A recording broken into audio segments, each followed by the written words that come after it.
rina wangine tanpa bidungan rina wangine tanpa bidungan duh bala kanca priya wanita aja mung ngaji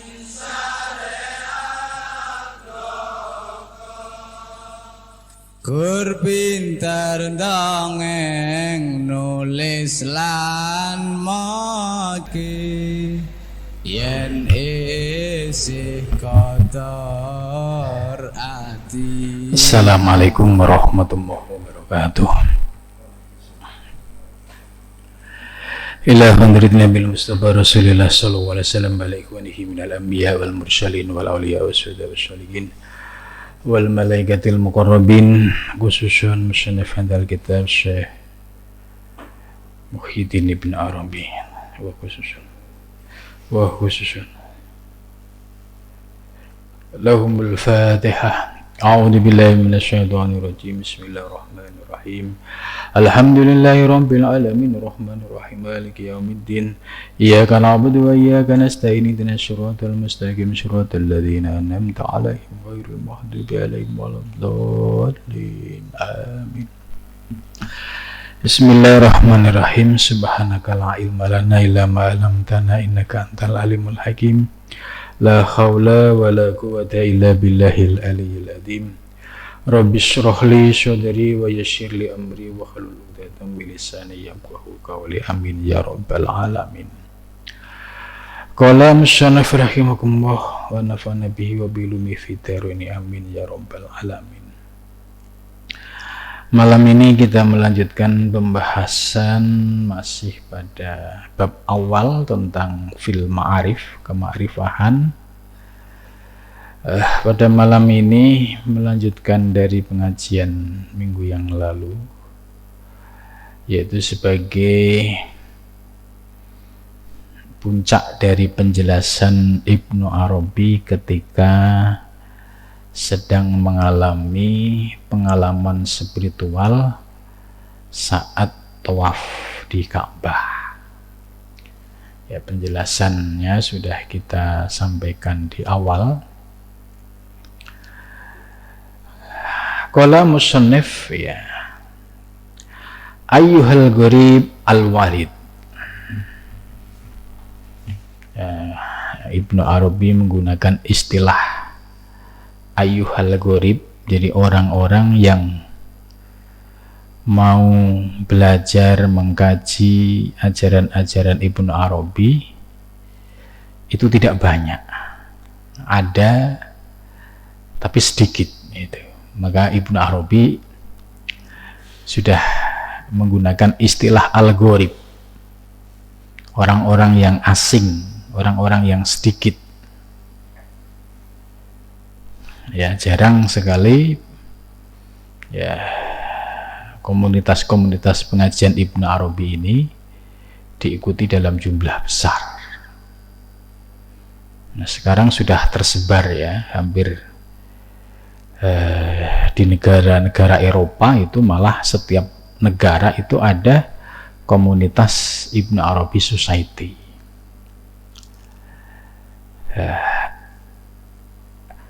Kata al-gharib, ya, ini menunjukkan ya orang-orang yang belajar ilmunya Ibnu Arabi di zaman modern ini termasuk orang-orang asing. Al-warid, nah ini ada sifatnya. Al-warid mempunyai makna yaitu orang-orang yang mendapatkan anugerah rohaniyah. Nah, ini yang membedakan al-gharib al-warid. Kalau tidak mendapatkan anugerah ruhaniyah atau anugerah ilahiyah, sangat sulit untuk bisa memahami ajaran-ajaran Ibnu Arabi. Apalagi ini ajarannya ya boleh dikatakan kalau orang yang tidak mengerti petanya ujug-ujug ngaji pasti bingung, ini apa yang dibahas ini gitu. Kemudian berikutnya wattalibu, dan para santri murid al-qasid. Al-qasid itu yang memiliki tujuan. Nah, terus apa tujuan seorang salik, seorang murid itu? Itu sudah menjadi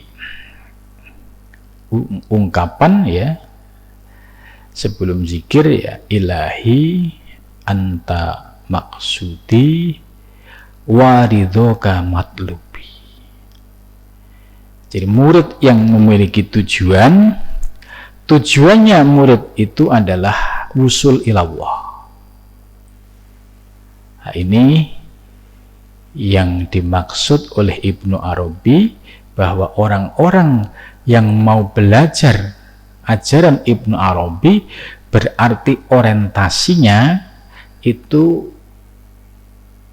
sampai pada wusul ilallah. Kemudian Ibnu Arabi menjelaskan adkhulu ma'i ka'batal hajar, aku ya, udkhul ya, ini fi'il amar, udkhul masuklah ma'i sertaku ka'batal hajari, Ka'bah yang berupa batu, yaitu yang dimaksud Ka'bah Baitullah yang berada di Masjidil Haram. Jadi perintah untuk masuk bersamaku ke dalam Ka'bah Baitullah, Ka'bah yang fisik. Ka'bah yang fisik itu fawa, maka bermula Ka'bah al-hajar, al-baitu yaitu rumah, al-muta'ali yang maha tinggi. Ya, di sini ada penjelasan bahwa Ka'bah Baitullah yang secara fisik itu berupa dari susunan batu-batu, itu disebut sebagai al-baitul muta'ali, rumah zat yang maha tinggi. Tapi baitul muta'ali ini makna secara hakiki, bukan makna secara tekstual. Kalau makna secara teks ya, bahwa Ka'bah sebagai Baitullah itu sebagai simbol. Karena kalau dipahami secara teks, orang memahami bahwa Allah berada di dalam Ka'bah. Kalau Allah berada di dalam Ka'bah berarti Allah bertempat. Kalau Allah bertempat, ini sudah menyalahi sifat mukhalafatu lil khawadisi.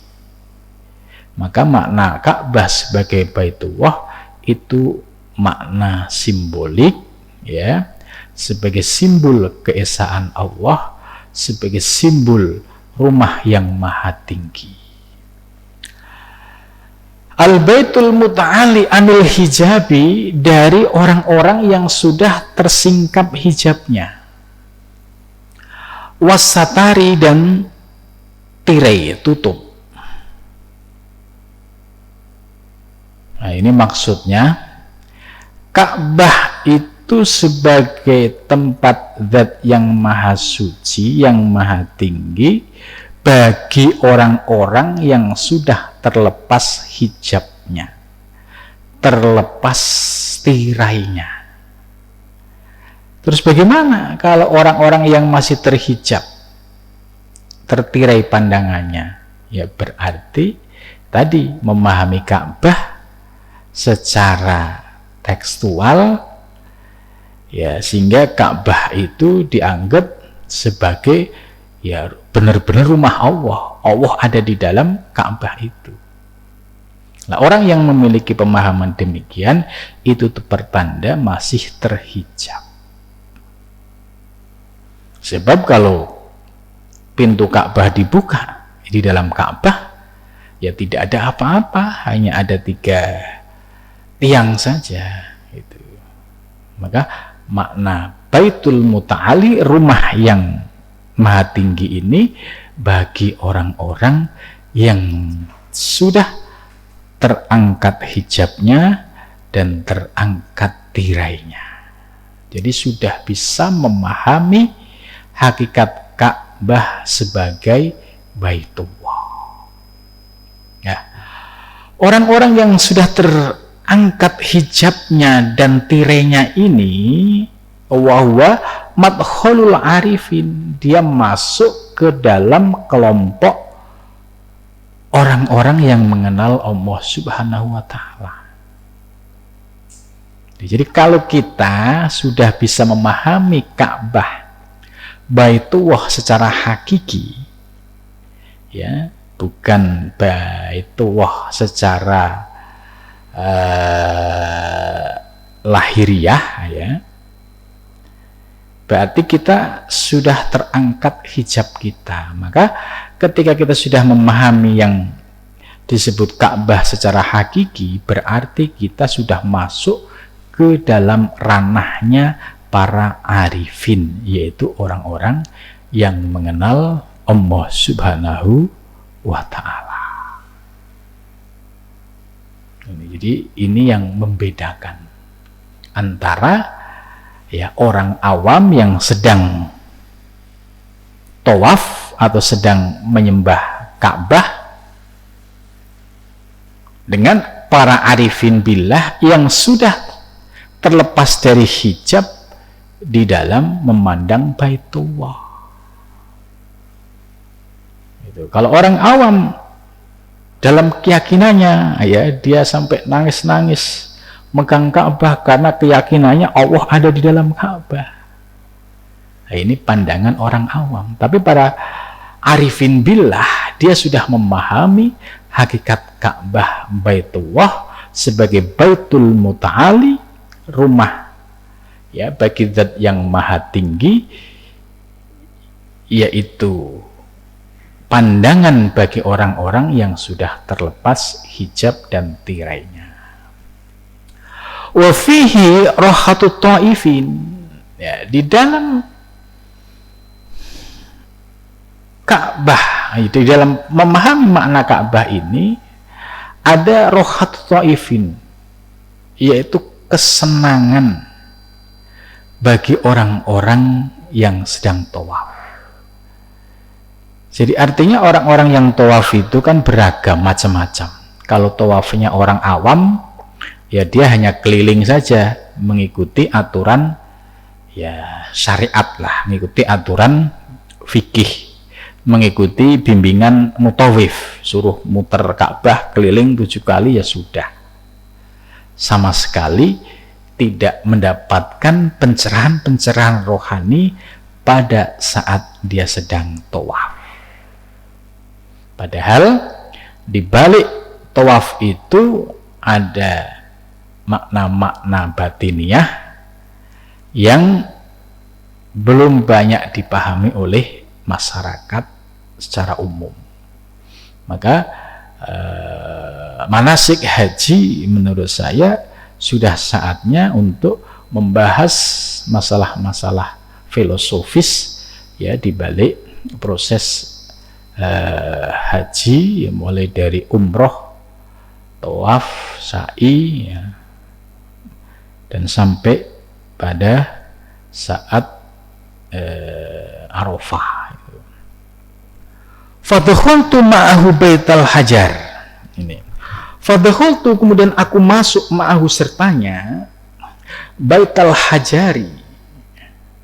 Jadi ini pengalaman Ibnu Arabi. Jadi kitab ini menjelaskan bagaimana Ibnu Arabi, ya, merasakan pengalaman pada saat tawaf. Kemudian beliau tulis pernak-pernik yang dihadapi, pengalaman-pengalaman rohani apa saja yang dia rasakan, itu ditulis. Maka di sini fadakhaltu, aku masuk ma'ahu sertanya. Hu ini ya, hu ini kembali kepada laki-laki rojul yang misterius. Laki-laki yang misterius ini wakilah dikatakan beliau adalah Nabi Khidir yang mendampingi Ibnu Arabi selama menulis kitab ini di Masjidil Haram. Ya. Jadi fadakhaltu ma'ahu, maka ketika aku masuk ma'ahu sertanya, sebab hu ini mesti kembali kepada laki-laki. Laki-laki ini di awal penjelasan ya itu adalah laki-laki yang sangat mulia. Kemudian masuk kemana? Baitul Hajari, masuk ke dalam rumah yang berupa batu. Jadi Ibnu Arabi ini menjelaskan bahwa Baitullah, Ka'bah Baitullah itu secara fisik ya susunan dari batu, susunan dari benda mati. Kalau itu benda mati ya jangan sampai ya salah di dalam iktikad. Sebab kalau batu itu diiktikadi sebagai Tuhan misalkan, itu bisa menjadi syirik, bisa menjadi berhala. Sebab di sini hanya Baitul Hajar, rumah yang dibangun dari tumpukan batu-batu. Nah, maka ketika menyembah Ka'bah, ini iktikadnya juga harus benar. Kalau iktikadnya salah, yang disembah batu. Ini. Nah, disinilah letak perbedaan ajaran Ibnu Arabi yang memberikan pencerahan kepada kita ketika kita menghadap Ka'bah. Itu iktikad kita itu harus lurus ya. Sebab kalau ini nggak dijelasin, pasti ketika bisa masuk ke wilayah zona tawaf itu bisa terpesona dengan Ka'bah. Apalagi pemahamannya masih awam, meyakini itu sebagai rumah Allah, menganggap Allah ada di dalamnya. Nah, Ibnu Arabi memberikan pencerahan, itu adalah Baitul Hajar, rumah yang tersusun dari batu. Fil hali ya, pada hal-hal itu ya, kondisi yang sedang dihadapi, sedang dirasakan ya, oleh Ibnu Arabi beserta seorang laki-laki tersebut ya. Laki-laki ini ya bisa jadi sudah dijelaskan di awal adalah Nabi Khidir alaihissalam. Bagaimana cara masuknya? Ini yang tidak dijelaskan ya. Bagi orang-orang yang mendapatkan keistimewaan ya, bagi beliau tidak ada sesuatu yang sulit. Bagaimana buka pintu Ka'bah, bukannya pintu Ka'bah itu terkunci, yang bisa membuka itu harus mendapatkan izin ya kan? Tapi bagi Ibnu Arabi dan Nabi Khidir ya bisa banyak cara yang tidak bisa dia pahami oleh orang awam. Wa alqa yadahu, wa alqa, dan melempar atau menaruh yadahu, tangannya, ala sudri, atas dadaku. Jadi laki-laki tersebut meletakkan tangannya di atas dadaku. Waqala, dan berkata, siapa rajul ini? Anas sabi fi martabatil ikhatah bil kaun. Ana bermula aku as-sabi, yaitu yang ketujuh, fi martabatil ikhatah ya, di dalam martabat yang meliputi bil kauni, di alam semesta. Jadi beliau menyatakan aku ini adalah ketujuh dari martabat ikhatah bil kaun. Ikhatah itu meliputi alam semesta.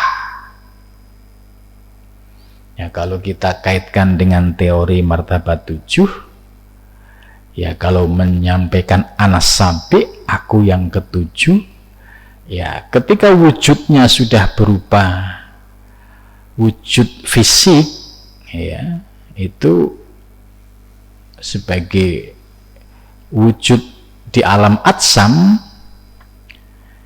tapi karena di dalamnya itu ada potensi rohani yang tidak dimiliki oleh orang lain, maka as-sabi ini bisa dipahami yaitu orang yang telah mencapai pada martabat insan kamil.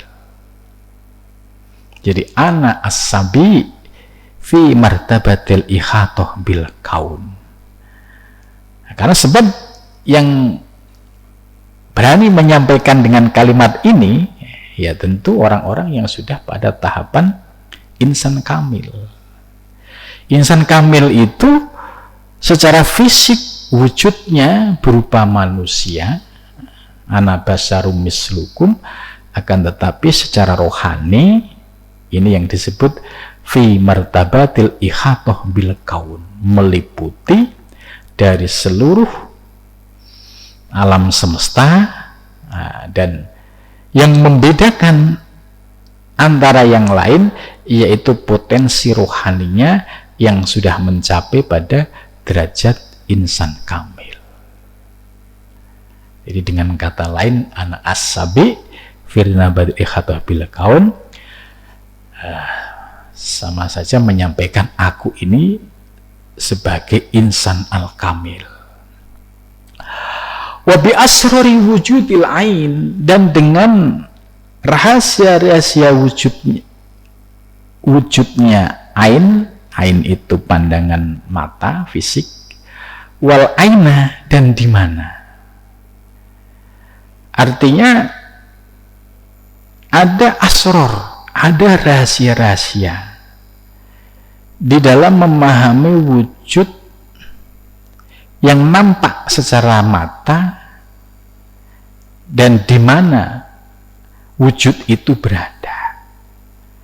Nah, di situ ada asror, ada rahasia. Aujadanil haqqo, ya, telah jadi ini menggambarkan bagaimana pengalaman Ibn Arabi ini. Aujadanil haqqo qad kit'atan nurin hawai sadijatan, dan aku telah menemukan al-haq. Ini aujadani al-haq. Ini kalimat ini tidak mungkin diucapkan oleh orang yang belum ma'rifah. Pasti kalau orang sudah menyampaikan aujadani al-haqqo, itu berarti orang yang sudah sampai pada tahapan ma'rifah. Jadi al-haq telah aku rasakan dalam sepotong cahaya ya yang sangat terang, atun nurin, wa ja'alani lil kulliyat, dan telah menjadikanku lil kulliyat kepada seluruhnya mumazazatan, bercampur. Nah, ini kalau dipahami secara penjelasan yang masuk akal ya, maksudnya begini. Jadi ketika Ibn Arabi mendapatkan pencerahan rohani ya, tadi sampai menyatakan ana as-sabi, atau dengan kata lain aku ini adalah yang telah mencapai pada tahapan insan kamil. Kemudian beliau menyatakan ya telah merasakan al-haq dalam sepotong cahaya. Lah penjelasan al-haq ya, ini yang sering saya sampaikan di dalam kitab Al-Futuhat ini. Ibnu Arabi membedakan antara kata Allah dan kata al-haq. Kalau kata Allah itu untuk zat yang maha suci. Nah, tapi kalau kata al-haq ini digunakan sebagai nama lain dari madhar, kenyataan atau tajalli wujudul haq. Seperti alam semesta ini bisa dipahami sebagai al-haq karena dipandang secara hakiki itu adalah madharnya, termasuk diri kita ya. Ini kalau dalam tahapan pemahaman yang lebih substansi, diri kita ini juga bisa menjadi al-haq karena diri kita ini sebagai madharnya, kenyataannya. Tapi kita bukan Allah. Nah, maka ulama-ulama muhakkikin itu selalu membedakan antara al-haq dan Allah. Jadi kalau kita ibaratkan perumpamaan seperti cahaya matahari, seperti matahari dan cahaya matahari. Kalau matahari itu sebagai Allah, sedangkan cahayanya itu sebagai al-haq, maka cahaya itu bukan matahari, gitu. Sama dengan bahasa yang kita pahami. Untuk membedakan Allah dan al-haq gampang. Allah itu maha suci. Allah memiliki sifat tanzih. Allah memiliki sifat mukhalafatul lil khawadisi. Sedangkan al-haq ini tajallinya, kenyataannya. Maka al-haq ya, dengan kata lain ini sebagai makhluknya, sedangkan Allah sebagai penciptanya. Maka di dalam pernyataan-pernyataan para ulama muhakkikin ketika menyampaikan kata al-haq, kita sudah paham apa maksud daripada al-haq itu. Sebab al-haq di sini bukan makna kebenaran sebagaimana dipahami dalam pengertian fikih. Misalkan ja'al haq, datanglah kebenaran, bukan itu. Maka ucapan al-halat juga sama, menyatakan anak al-haq. Sebenarnya kalau orang yang paham ilmu hakikat, ucapan al-halat itu nggak salah, karena dia tidak mengaku anak Allah, gitu kan. Kalau al-hal menyatakan anak Allah itu salah, karena Allah memiliki ya sifat-sifat yang maha suci. Tapi kalau anak al-haq ini di dalam dunia muhakkikin, orang-orang hakikat itu dipahami sebagai tajalli. Lah,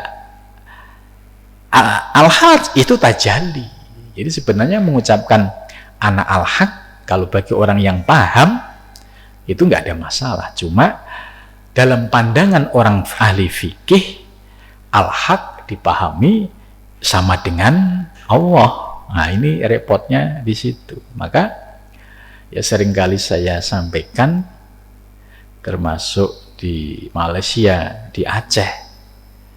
Jadi kalau orang ahli fikih menghukumi persoalan orang-orang ahli hakikat, nggak bakalan nyambung.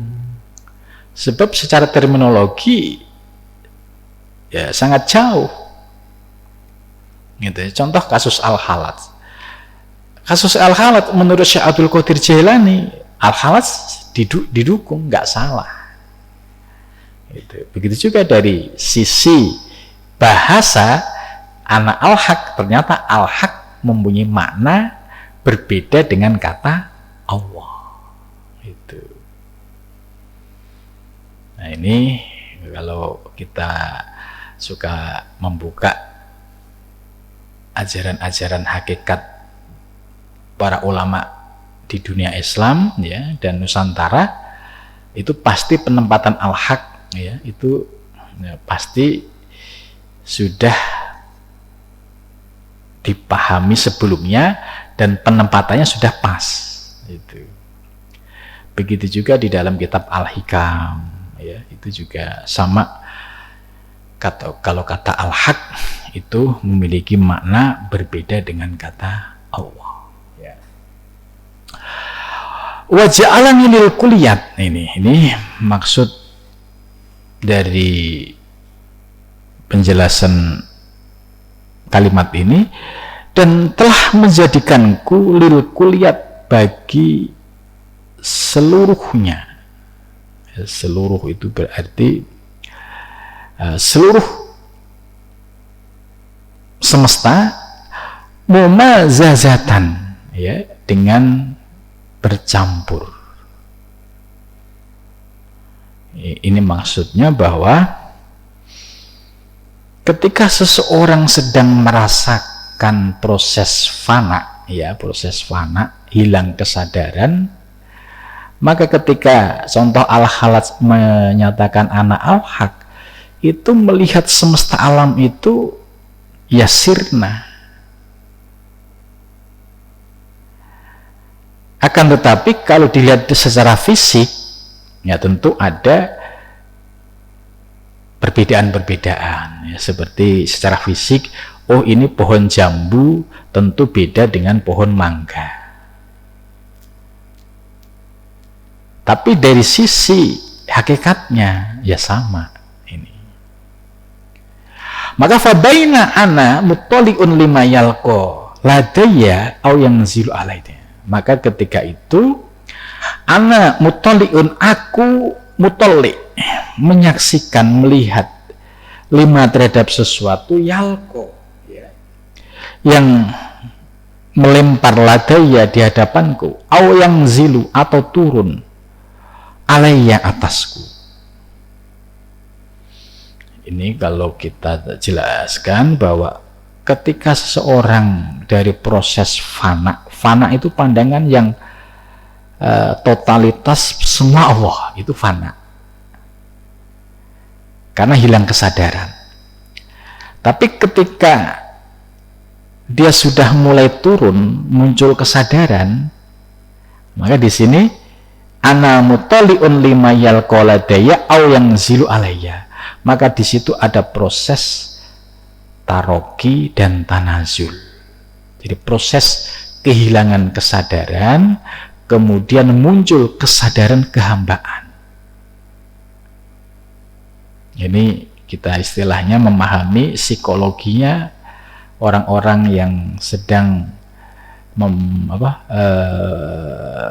merasakan pengalaman spiritual, ya. Jadi kalau orang yang sedang mengalami fana itu hilang kesadaran, artinya dirinya tenggelam dalam lautan ahadiyatullah. Nah, tapi perasaan itu tidak selamanya. Suatu saat ada proses yang namanya tanazul. Tanazul itu ya balik ke kesadaran semula. Nah, kalau balik ke kesadaran semula itu, maka wa idzan bil ilmil qalamil a'la, ya, dan ketika itu ini yang disebut dengan ilmu al-qalami yang bersifat kolam, al-a'la yang tinggi. Qad nazala bidzati min manazilihi al-ula, telah turun zatku dari tempatnya yang tinggi. Ini yang disebut proses tanazul. Rokiban ala wujudin qaimin, naik atas ala jawadin, ya, qaimin ala salasi qawain, fanakasa ra'sahu ila dzati. Nah, ini ya, ini menjelaskan bagaimana pengalaman Ibnu Arabi ketika dari proses fana terus tanazul, qad nazala bidzati min manazilihil ula, dari makom yang tinggi kemudian turun ke makom kesadaran kehambaan. Maka fantasarat anwar, maka cahaya-cahaya itu akan tersebar, wadulunat, dan kegelapan, wa nafasa fi ru'i jam'il kainat, dan telah wanufisa ya, dan telah ditiup firui ya, dalam akalku jami'al kainat, seluruh alam semesta. Fafatako, maka membelah ardi bumiku, wasamai dan langitku, wa atalla'ani dan nampak pada diriku, ala jami'i asma'i atas semua nama-namaku. Fa'araftu nafsi, kemudian aku mengenal diriku, wa ghairi dan aku mengenal selainku. Ini berarti kondisinya sudah sadar pada makom kehambaan. Dia sudah bisa menyaksikan semua nama-nama di alam semesta. Dia sudah punya kesadaran aku mengenal diriku dan mengenal orang selain aku. Wa mayajastu dan aku membedakan baina sirri antara rahasiaku, wa khairi dan kebaikanku. Wa fasaltu ma baina kholiqi wa haqaiqi, dan aku juga bisa memisah antara kholiqi penciptaku dan haqaiqi hakikat diriku. Ya. Summan surfa anni dzalikal malak wa qala ta'lam annaka hadratul mulik. Nah, ini dijelaskan, ta'lam, ketahuilah bahwa engkau sesungguhnya berada di hadapan raja, yaitu Raja Malikul Mulki, yaitu Raja alam semesta. Fatahayatul nuzul, kemudian aku bersiap-siap untuk turun, wurudar rasuli ya, wa wurudar rasuli, dan mengikuti apa yang telah dilakukan oleh para rasul. Jadi ketika posisi ini para arifin billah yang sudah naik dari fana ke bako, kemudian beliau turun di tengah masyarakat yang mengikuti apa yang telah dilakukan, dicontohkan oleh Rasulullah Shallallahu Alaihi Wasallam. Jadi artinya bahwa tidak mungkin orang yang memiliki kedudukan rohani itu berani nulayani apa yang telah dicontohkan oleh Rasulullah. Jadi pasti dia akan mengikuti apa yang telah dicontohkan oleh Rasulullah SAW. Fatajarab al-amlak ilayya wadarat al-aflak alayya wal kullu liyamini mukbiluna wa ala khaturti mukbiluna wa ma ra'aitu malakan nazal wala malakan anil wukuf baina yaday intakola wala khuttu fi ba'di jawanibi fara'aitu suratal azal fa'alimtu annan nazal muhalun fasabata ala dhalikal hal wa a'lamtu ba'dal khosoh ma syahidtu wa talaqtuhum minni ma wajadtu fa'ana arrautuh alayyani'ah.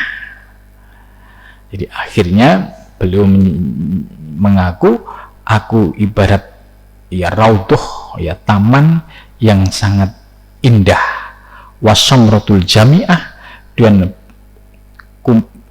buah yang terkumpul, farwa suturi, dan terangkatlah segala tiraiku, waqra matadom manat husuturi, fama waqaftu alaihi minni faj'alhu fi kitabika wa khataba bihi jami'ah babika farafatu suturahu walakhattu masturahu fa abdi li aini nuruhu al muwaddi fih ma yatadhammanuhu minal ilmi al maknun wa yuhawwihi fa awwalu satorin qara'tuhu wa awwalu sirrin min dzalika satru alimtuhu ma'at kurhul an fi handal bab as-sani wa huwa subhanahu yahdi ilal ilmi wa ila tariqim mustaqim.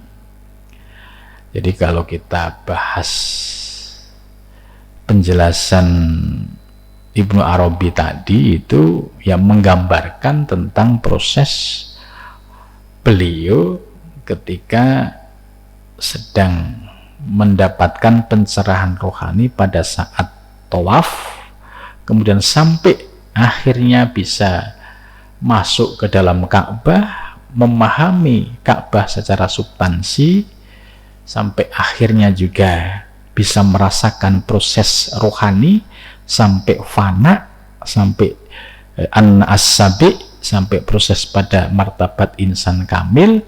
Namun demikian beliau juga menjelaskan tentang proses tanazul. Jadi artinya bahwa orang yang mendapatkan pengalaman rohani seperti fana itu tidak selamanya, ya tentatif. Suatu saat dia akan kembali kepada kesadaran semula. Seperti kasus Al-Hala contoh, itu beliau mendapatkan pencerahan rohani ketika mengalami sebuah ekstase rohani, menyampaikan anak al-haq. Ini kan sebenarnya kalau dihukumi oleh orang-orang ahli hakikat, seandainya Syekh Abdul Qadir Jailani itu ada, itu pasti akan diluruskan.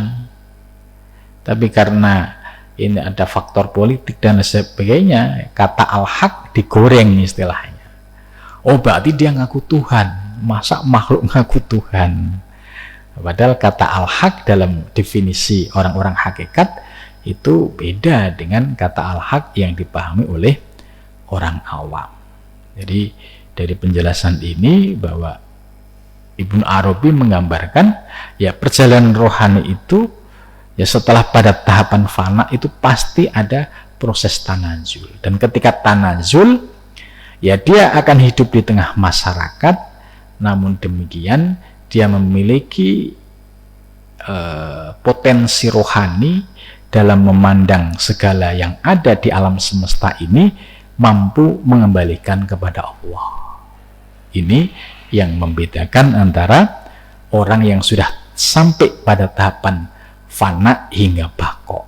Jadi tahapan yang demikian ini disebut bako billah. Bako billah itu artinya dia hidup di tengah masyarakat, tetap dalam kesadaran selalu ingat kepada Allah, tapi tidak mabuk. Ya, kesadaran mengingat kepada Allah itu kontinu, terus menerus. Akan tetapi ketika dia mengucapkan sebutan-sebutan itu sesuai dengan namanya. Misalkan ini apa? Mik, ya mik. Beda dengan orang yang fana. Kalau ini apa? Allah. Ini apa? Allah. Ini mabuk namanya. Tapi kalau orang yang sudah sampai pada tahapan bako, ini apa? Ya kitab. Tapi di dalam hatinya meyakini hakikatnya kembali kepada Allah. Begitu juga dalam melihat alam semesta. Ya, ini akhir dari penjelasan tentang bab yang kedua fil ma'arif.